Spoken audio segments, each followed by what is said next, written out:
In the quiet, unassuming streets of Milwaukee, a city known for its beers and hard work, something dark was happening quietly. It was a night like any other, the usual city sounds drowned out by the silence of late hours. But on this particular night, July 22, 1991, two police officers on patrol were stopped by a man with a handcuff hanging from his wrist, his eyes wide with fear. They had no idea that this encounter would reveal one of the most horrific stories in American crime. The man, desperate and looking shaken, told a story of escape from a nightmare. He had run from an apartment where the smell was bad, where the walls held secrets too awful to think about. This apartment, on North 25th Street, was not just a home, but a place of horror, where the unthinkable had become real. The officers, skeptical at first, followed him back to this ordinary-looking building, not knowing they were about to walk into a nightmare. Inside, they found something so awful it was hard to believe.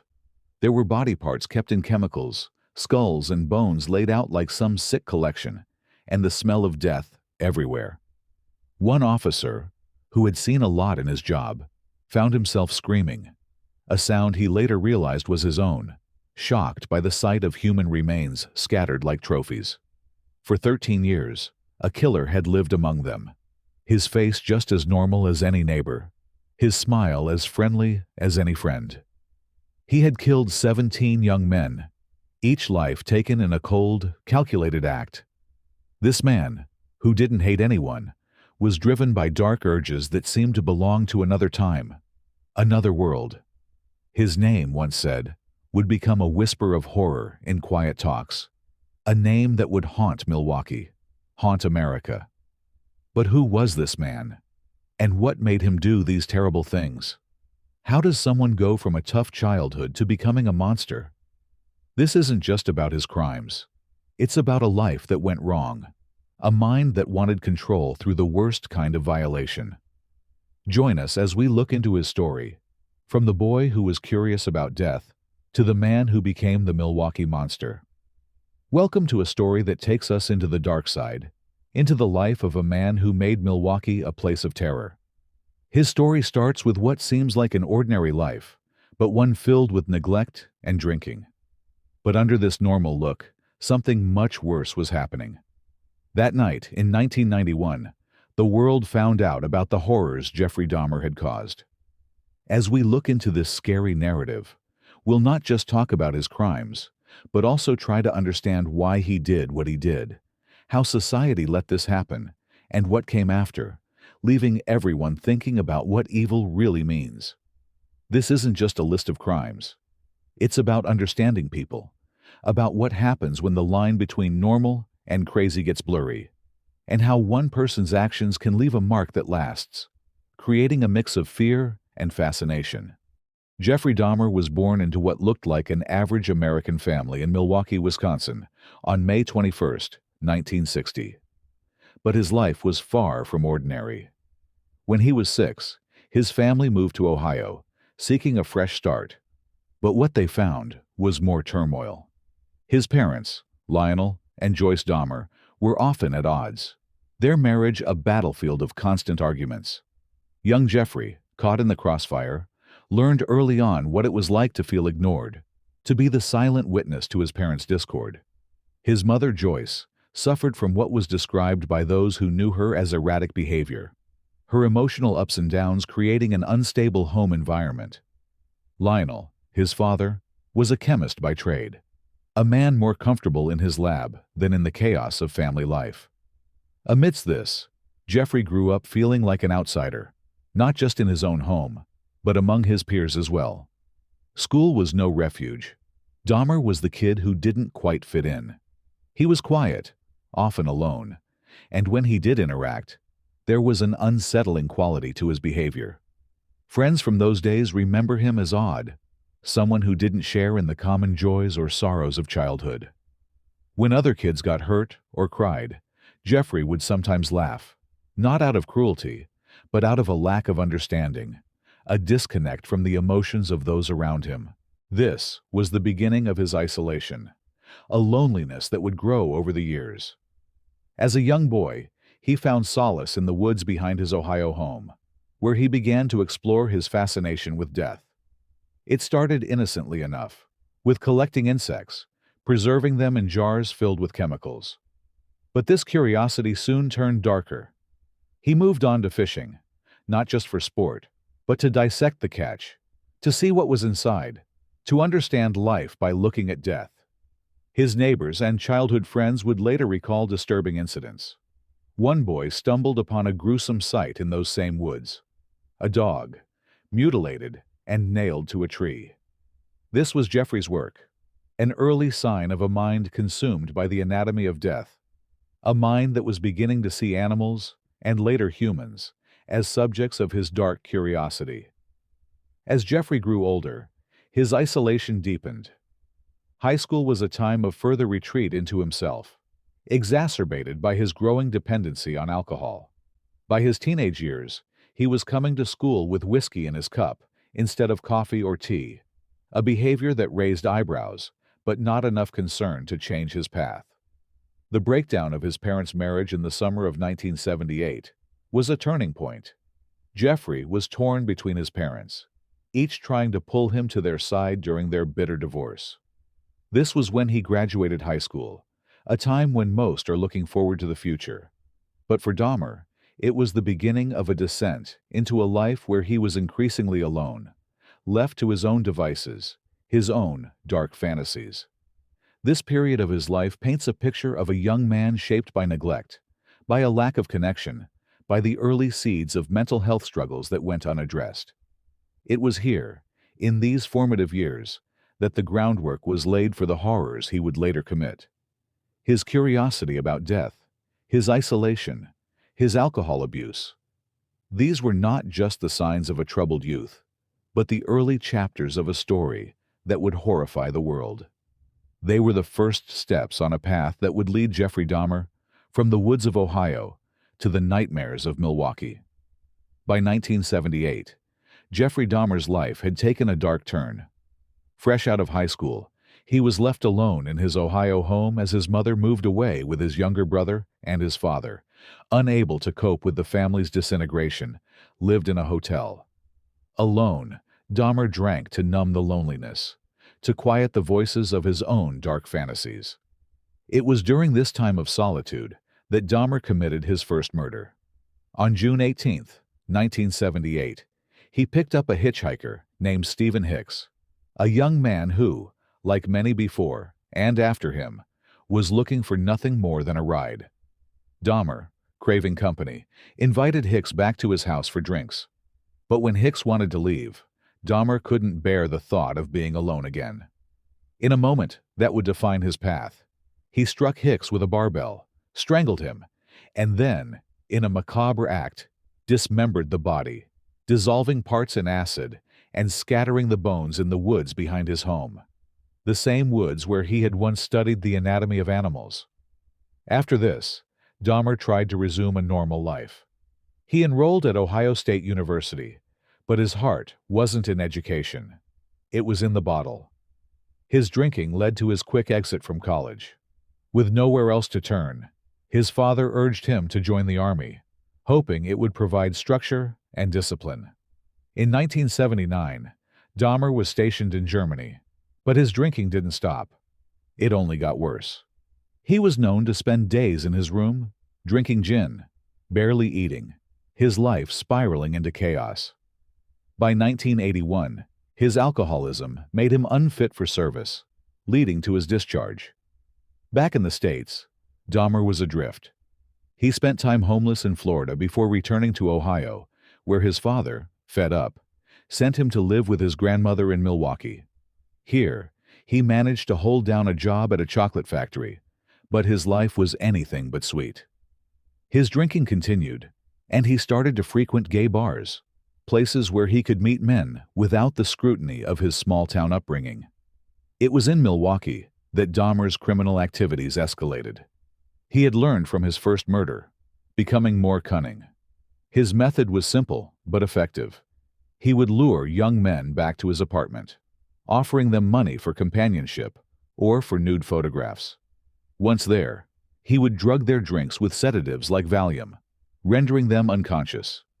It was in this state that he would assault them, his actions fueled by a need for control, for company, for the macabre fascination with the dead. Between 1987 and 1988, Dahmer killed 3 men, his methods becoming more refined. He dissolved bodies in acid, a technique he had practiced with Stephen Hicks, to avoid detection.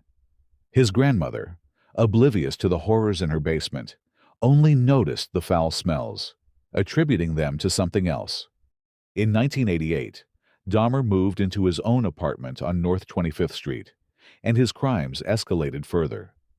He began to experiment with his victims, drilling holes into their skulls while they were still alive, injecting them with chemicals to create what he hoped would be submissive, zombie-like companions. These experiments were not only cruel, but also failed, leading inevitably to the death of his victims. His selection criteria were chillingly calculated. He sought out those who wouldn't be missed. Young men, often from marginalized communities, who had strained family ties. This choice wasn't just about opportunity. It was about control and the illusion of companionship, a twisted attempt to keep people with him forever, even in death. Dahmer's actions were driven by a deep-seated loneliness, a craving for connection that turned into obsession and murder. His descent from a troubled youth to a notorious serial killer was marked by alcohol, isolation, and an ever-growing darkness within. A darkness that would soon shock the world when his apartment's secrets were finally exposed.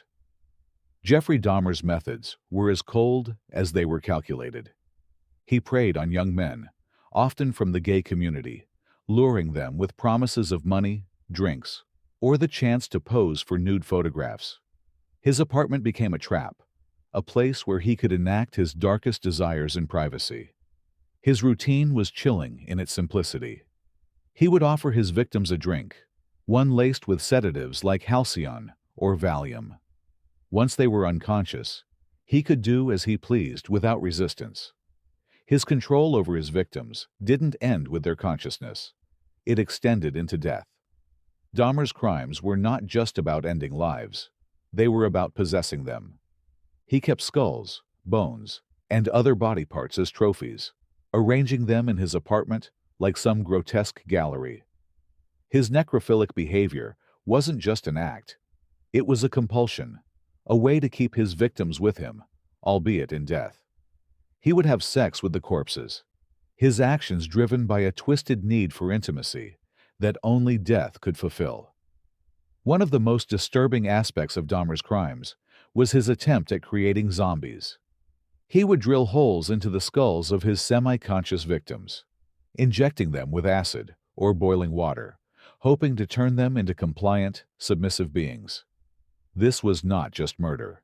It was an attempt at control beyond life. These experiments were cruel and futile, leading inevitably to the death of his subjects. But they reveal the depth of Dahmer's obsession with domination. His crimes became progressively more audacious. By 1990, Dahmer was killing with increasing frequency, his methods honed to a horrifying art. He would drug his victims, assault them while they were unconscious, and then, as they began to recover, strangle them to ensure silence. The aftermath was as chilling as the act itself. He would dismember the bodies, keeping parts he found particularly significant, like hearts or genitals, in his refrigerator, some of which he would later eat, an act of cannibalism driven by both curiosity and a dark desire to keep his victims part of him forever. One case that stands out in the annals of Dahmer's crimes was that of Konarak Synthesomphone. In May 1991, Dahmer drugged the 14-year-old boy, attempting one of his zombie experiments. When Dahmer left the apartment to buy more beer, Konarak managed to escape, naked and dazed, only to be found by concerned neighbors. When the police arrived, Dahmer's charm and lies convinced them that Konarak was his 19-year-old boyfriend, who had simply had too much to drink. This near miss was a tragic oversight that allowed Dahmer to kill again. This time, Conorak, reinforcing the horror of his unchecked actions. The public was shocked by the details of each case, each victim adding to the narrative of Dahmer's depravity. There was the story of Errol Lindsay, who Dahmer drilled into and tried to turn into a zombie, only for the experiment to fail, leading to Lindsay's death. Or Anthony Hughes, a deaf man whose skull Dahmer kept, a silent testament to his crimes. Each victim had a story, a life, dreams that were cut short by Dahmer's need for control, his morbid fascination with death, and his desire to never be alone. Dahmer's apartment was a place where the line between life and death was not just blurred, but erased. The smell of death was so strong that neighbors complained, yet the true nature of what was happening inside was beyond their wildest fears. His crimes were not just acts of murder, but desecrations, turning human beings into objects of his obsession. Each murder wasn't just an end. It was a continuation of Dahmer's dark fantasy, one that would only come to light when his reign of terror was finally brought to an end. The beginning of the end for Jeffrey Dahmer came on July 22, 1991, when he met Tracy Edwards. Dahmer had followed his usual pattern, inviting Edwards back to his apartment under the guise of watching a video and having some drinks. But this time, something went different. Dahmer put handcuffs on Edwards, initiating what would have been another grim ritual. However, Edwards, sensing the danger, managed to escape, running out into the night with one handcuff still attached to his wrist. Spotting a police car, he flagged it down, not just to get the handcuff removed, but to escape what he believed was certain death. Edwards led the officers back to Dahmer's apartment, where what they found would haunt them for years. The officers were not prepared for the scene of horror they walked into. They discovered human remains, some in the refrigerator, others in vats of acid, and the macabre collection of skulls and bones Dahmer had kept. The smell, the sight, it was all too much. One officer screamed upon seeing the human remains, a sound he later realized was his own. The arrest of Jeffrey Dahmer was swift. With the evidence laid out for all to see, there was no denying the scale of his crimes. The media descended on Milwaukee, turning what was once an ordinary neighborhood into the epicenter of a sensational story. News vans, journalists, and curious onlookers crowded the area, each trying to get a piece of the story that was too bizarre, too horrific to believe. The details of what was found in Dahmer's apartment were broadcast worldwide, capturing the public's imagination and horror. Dahmer confessed to the murders of 17 men, providing chilling details that only added to the shock. His confession was detailed, methodical, as if recounting a science experiment gone wrong. This led to an immediate media frenzy, with the case becoming one of the most talked about crimes of the century. The trial was set for January 1992, and from the start, it was clear this would be no ordinary legal proceeding. The defense's strategy hinged on an insanity plea, arguing that Dahmer was driven by compulsions he could not control, that his mind was not that of a sane man. However, the prosecution, led by Milwaukee DA Mike McCann, portrayed Dahmer as someone who knew exactly what he was doing, who planned his crimes with cold precision. During the trial, the courtroom was filled with tension. Victims' families sat in somber silence, while the public and media packed the room, each day bringing more shocking testimony. The evidence was undeniable. Photographs of the crimes, descriptions of Dahmer's methods, and the chilling confession tapes where he spoke of his deeds without remorse. The jury had to decide not on his guilt. That was never in question, but on his sanity. Psychiatrists debated whether Dahmer's actions were those of a madman or a calculated killer. In the end, the jury found him sane, rejecting the insanity defense. On February 17, 1992, Dahmer was sentenced to 15 consecutive life terms in prison, one for each of the murders committed in Milwaukee, totaling a minimum of 936 years behind bars. His conviction brought a sense of closure to the families of his victims, but the scars on Milwaukee and the world's psyche were deep.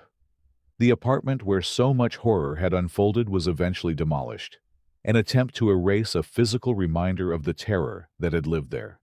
Yet, the stories, the memories, and the lessons from Dahmer's crimes would linger, a dark chapter in the annals of true crime that would be studied, debated, and remembered for generations to come.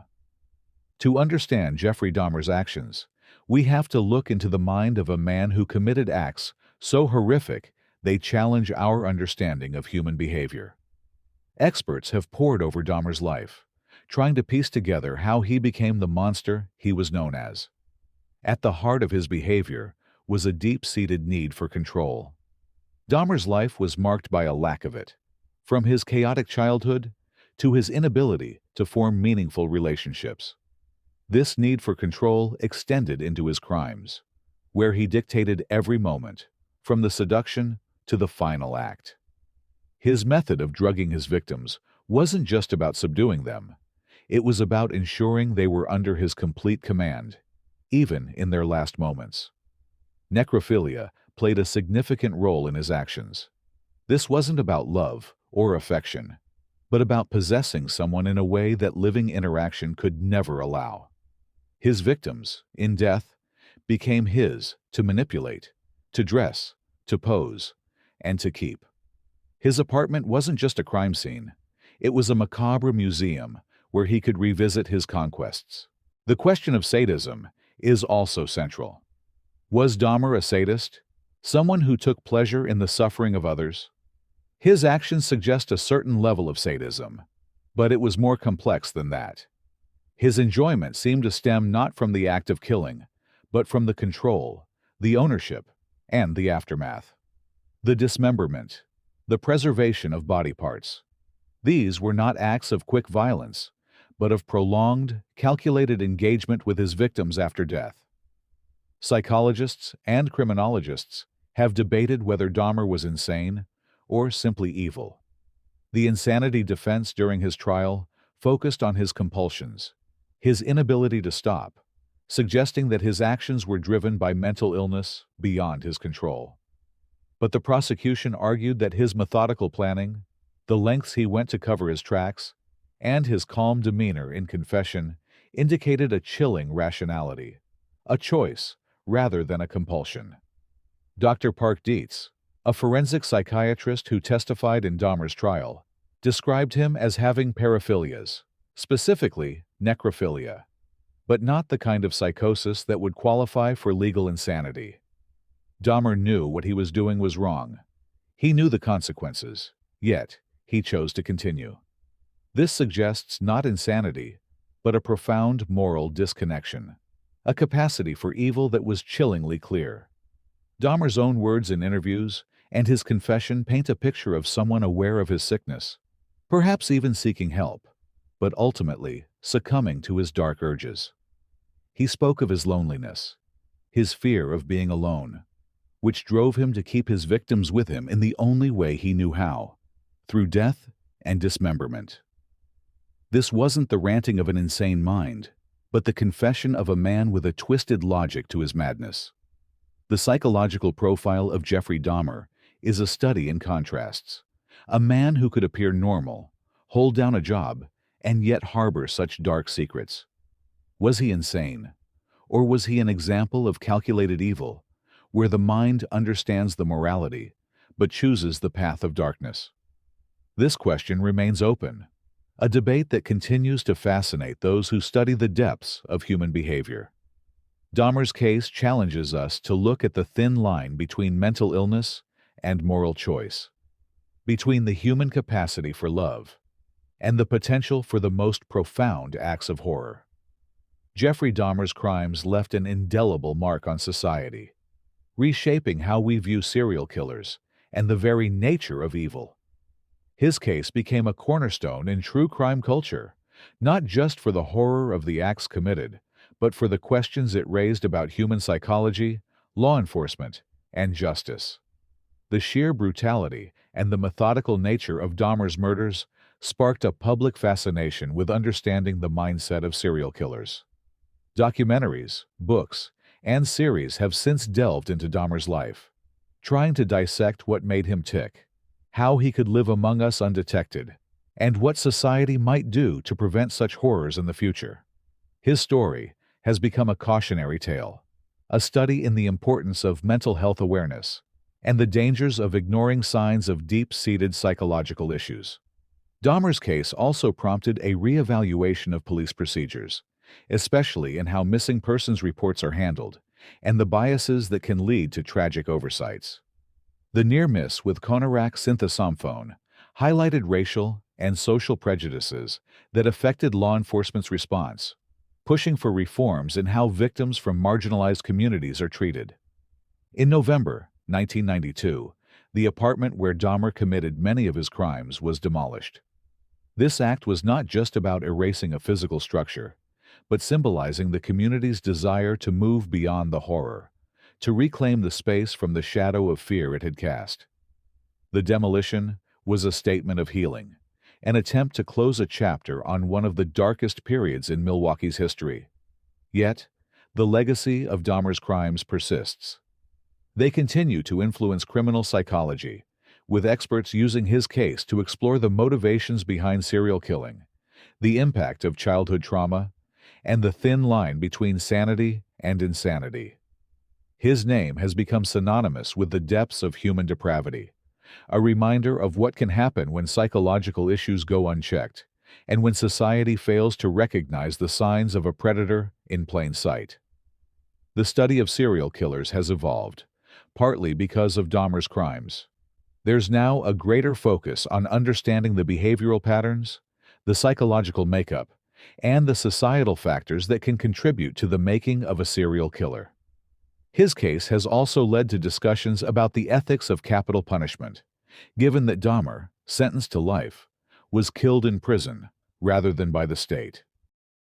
In the end, Jeffrey Dahmer's legacy is one of tragedy and terror, a stark reminder of the human capacity for darkness, but also a call to action for better mental health support, improved law enforcement training, and a more compassionate society that looks out for the most vulnerable among us. His story continues to echo, not just in the annals of crime, but in our collective consciousness, urging us to learn, to understand, and to prevent such horrors from being repeated. Reflecting on Jeffrey Dahmer's life and crimes, we're forced to confront some uncomfortable truths about human nature. His story is a stark reminder of what can happen when mental health issues are ignored, when the cries for help go unanswered, and when society fails to protect the vulnerable. It's a lesson in how isolation, trauma, and neglect can shape a person into a figure of terror. What Dahmer's case teaches us about the criminal justice system is equally profound. It challenges us to think about how we define sanity, how we treat those with severe psychological problems, and how we can better safeguard against the emergence of such predators. The thin line between sanity and insanity, in Dahmer's case, shows us that sometimes the most dangerous individuals can appear the most normal, hiding their true nature behind a facade of everyday life. But beyond the horror, there's a call to action for all of us. To be more aware, more involved in our communities, to advocate for mental health resources, and to ensure that law enforcement is equipped to deal with the complexities of human behavior. Dahmer's legacy should not just be one of fear, but one that drives us toward understanding, prevention, and healing. If this exploration into one of the darkest chapters of true crime history has moved you, made you think, or even left you with more questions, we encourage you to share your thoughts in the comments below. What do you think about the balance between punishment and understanding in cases like Dahmer's? How can we better address mental health to prevent future tragedies? Don't forget to hit that subscribe button if you're interested in more deep dives into the world of true crime. Your support through likes helps us continue to bring these stories to light. Stories that not only inform, but also might change how we see the world around us. Together, let's keep learning from the past to protect our future.